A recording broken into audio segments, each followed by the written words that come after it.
మీరిప్పుడు చూస్తున్న ఈ వీడియో గత 2 రోజుల నుంచి సోషల్ మీడియాలో చక్కర్లు కొడుతుంది.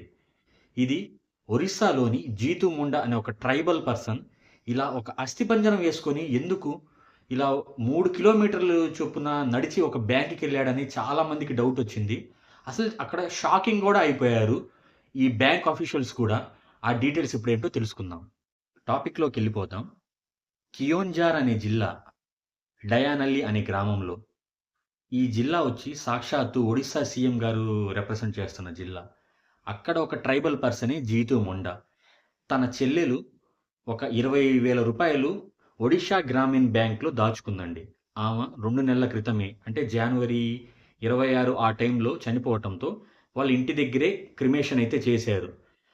వాళ్ళ సిస్టర్ రిలేటెడ్ మనీని విత్‌డ్రా చేసుకోవాలని చెప్పి గత 2 నెలల నుంచి ఆయన బ్యాంక్‌కి తిరుగుతుంటే అక్కడ వచ్చిన సమాధానం ఆయనకి అర్థం కాలేదా? లేదంటే బ్యాంక్ అఫీషియల్స్ డిఫరెంట్‌గా చెప్పారనేది క్లారిటీ లేదు. ఎందుకంటే సోషల్ మీడియాలో వెళ్తున్న వార్తేందంటే, ఆ అమౌంట్‌ని విత్‌డ్రా చేసుకోవాలంటే సాక్షాత్తు క్లెయిమెంట్ వచ్చి చెప్పాలి అని ఒక క్లాజ్ చెప్పారు. సో, అందుకే అతను ఆ సమాధి నుంచి ఇప్పుడు బతికుంది అంటే మనం మనిషిని చూపియొచ్చు. చనిపోయిందంటే ఎలా చూపిస్తాం? అందుకే ఆయనేం జేశాడు, వాళ్ళ సిస్టర్ శవాన్ని 2 నెలల క్రితం పూడ్చిన అక్కడ ఆ గ్రేవ్‌లో తీసి, భుజాన వేసుకొని సుమారు 3 కిలోమీటర్లు నడిచి ఆ బ్యాంక్ దగ్గరికొచ్చి చూపిద్దాం అనుకున్నాడు. ఇప్పుడు కనీసం ఇలా అయినా చూసి నాకు ఆ అమౌంట్ ఇస్తారా అని చెప్పి. కానీ బ్యాంక్ అఫీషియల్స్ చెప్తుంది ఏందంటే, లేదు అతను తాగి ఉన్నాడు. మేము ఎంత చెప్పినా అర్థం చేసుకోవటం లేదు. మేము చాలా క్లియర్‌గా చెప్పాం. బ్యాంక్ పాలిసీస్ ప్రకారం నామినీ లేకుండా ఆ పర్సన్ చనిపోయినా కూడా నామినీ ఉంటే ఆ నామినీకి ఇస్తారు. నామినీ లేకపోతే లీగల్ హెయిర్ సర్టిఫికేట్ ద్వారానే ఆ అమౌంట్ ఇవ్వాల్సుంటుంది. ఈ విషయం అతనికి చెప్పినా అర్థం కాలేదు. అందుకే ఆయన అలా చేశాడు అని చెప్తున్నా కానీ, ఒక ట్రైబల్ పర్సన్ అందున ఒక విలేజర్‌కి ఖచ్చితంగా ఎడ్యుకేట్ చేయాల్సిన బాధ్యత బ్యాంక్ ఆఫీషియల్స్‌దే.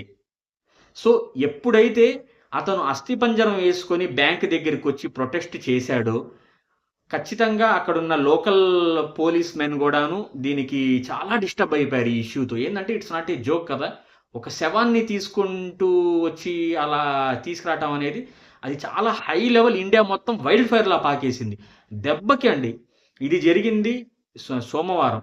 మంగళవారం అనగా నిన్న అప్పటికప్పుడు అక్కడ ఉన్న ఈ రెవెన్యూ డిపార్ట్‌మెంట్ వాళ్ళు తన సిస్టర్ డెత్ సర్టిఫికేట్ అలాగే లీగల్ హెయిర్ సర్టిఫికేట్ ఈ 2 ఆన్ ద స్పాట్ ఇష్యూ చేసేయటం వల్ల బ్యాంక్ అఫీషియల్స్ గూడా ఈ ఒడిషా గ్రామీణ్ బ్యాంక్‌కి స్పాన్సర్ బ్యాంక్ వచ్చి ఇండియన్ ఓవర్‌సీస్ బ్యాంక్.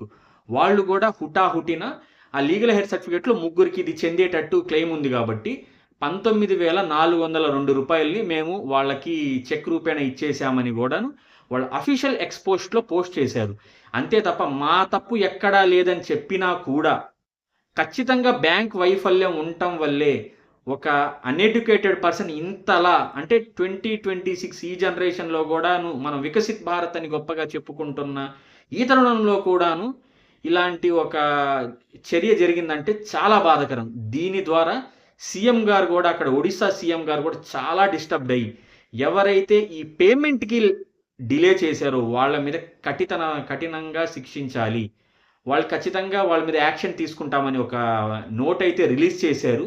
అలాగే చాలా అఫీషియల్స్‌ని గూడాను ఇక్కడ నెటిజన్స్ చాలాను ఏమంటారు, అంటే ఒక ఇష్యూని ఈ విధంగా ఎక్స్‌పోజ్ చేస్తే తప్ప గవర్నమెంట్ అఫీషియల్స్ వర్క్ చేయరా అనేది ఒక క్వెషన్ మార్క్‌లా వాళ్ళు ఈ ఇన్సిడెంట్‌ని చూపించడంతో పాటు బ్యాంక్ అఫీషియల్స్‌ని గూడా అసలు ఆ మాత్రం మీరెందుకు ఎడ్యుకేట్ చేయలేదు? అలా ఒక చేయకపోవటం వల్లే గదా ఇష్యూ ఇంత ఈ లెవెల్‌లో వైల్డ్ ఫైర్ అయ్యి, ఇంత బ్యాక్‌లాష్ వచ్చిన తర్వాత ఒక ఈ దిద్దుబాటు చర్యగానే మేము వాళ్ళకి అమౌంట్ అయితే ఇచ్చేసాం. వాళ్ళకే ఈ ఇన్ఫర్మేషన్ సరిగ్గా ఎంత చెప్పినా అంటే బ్యాంక్ మేనేజర్ ఎంత చెప్పినా గూడా ఆ పర్సన్‌కి అర్థం కాలేదు అని క్లారిఫికేషన్ ఇచ్చుకోవాల్సొచ్చింది. ఖచ్చితంగా ప్రతి బ్యాంక్‌లో గాని ఎక్కడైనా ఇక డెస్క్ ఆఫ్ ఎవరో ఎంప్లాయీ ఉంటారు. వాళ్ళ పనే వచ్చి అంటే అకౌంట్‌లు తీసుకోవటమే గాదు గదా! దాన్ని ఖచ్చితంగా ఈ సామాన్య ప్రజలకి, అన్‌ఎడ్యుకేటెడ్ పీపుల్‌కి ఖచ్చితంగా వాళ్ళకి అర్థమయ్యేలా చెప్పడం. ఎందుకంటే ఇది చాలా చిన్న ఇష్యూ. వాళ్ళకి అర్థమయ్యేలాగా ఒక డెత్ సర్టిఫికేట్ వాళ్ళ సిస్టర్ పేరు మీద తీసుకొనొచ్చి, నెక్స్ట్ లీగల్ హెయిర్ సర్టిఫికేట్ గనక తీసుకొనొచ్చుంటే, ఈ అమౌంట్‌ని ఇలా క్రెడిట్ చెయ్యొచ్చు అని వాళ్ళు సరిగ్గా చెప్పుంటే, ఈ ఇష్యూ ఈ లెవెల్‌లో తీసుకొచ్చి జరిగేది గాదు. ఈ ఇష్యూ ఇలా సాల్వ్ అవిన వెంటనే ఈలోపే పోలీసులు మళ్ళీ అక్కడున్న గ్రేవ్‌ని మళ్ళీ తవ్వేసి దాన్ని పూడ్చేయటం అయితే జరిగిపోయింది. ఇలా మునుముందు మన ఇండియాలో ఇలా జరగకూడదని మనం గూడా కోరుకోవాలి. ఎందుకంటే ఈ జనరేషన్‌లో గూడాను, ఇప్పుడు గూడాను ఈ లెవెల్‌లో ఉందంటే అది చాలా బాధాకరం, విచారకరమైనది. అంటే 3 కిలోమీటర్లు ఒక శవాన్ని తీసుకొని వచ్చి అంటే ప్రొటెస్ట్ చేయాల్సిన అవసరం ఒక తాగుబోతుకైతే ఉండదు గదా! సో, అతనికి ఎంతో కొంత నాలెడ్జ్ ఉంది గాబట్టే అంటే ఈ రకంగానైనా మనం మన డిస్సాటిస్ఫాక్షన్‌ని గాని, మన కోపాన్ని ప్రదర్శిస్తే అధికారులు మారతారన్న ఆయన పట్టుదల నిజంగానే వర్క్ అయ్యింది. ఆయనకి అమౌంట్ కూడా క్రెడిట్ అయ్యింది. ఇకనైనా బ్యాంక్ అఫీషియల్స్ గాని, వాళ్ళు చాలా బాధ్యతతో వ్యవహరించి, మున్ముందు ఇలాంటి ఇన్సిడెంట్స్ అవ్వకూడదని మనం కోరుకుందాం. ఈ వీడియో చాలామందికి ఏంటంటే అసలు దాని బ్యాక్ స్టోరీ తెలీదు గదా! వాళ్ళ కోసమే చేశామండి ఈ వీడియో. ఈ వీడియో మీకు నచ్చితే లైక్ చేయండి, షేర్ చేయండి. అలాగే సబ్స్క్రైబ్ అయితే చేసుకోవటం మాత్రం మర్చిపోవద్దు.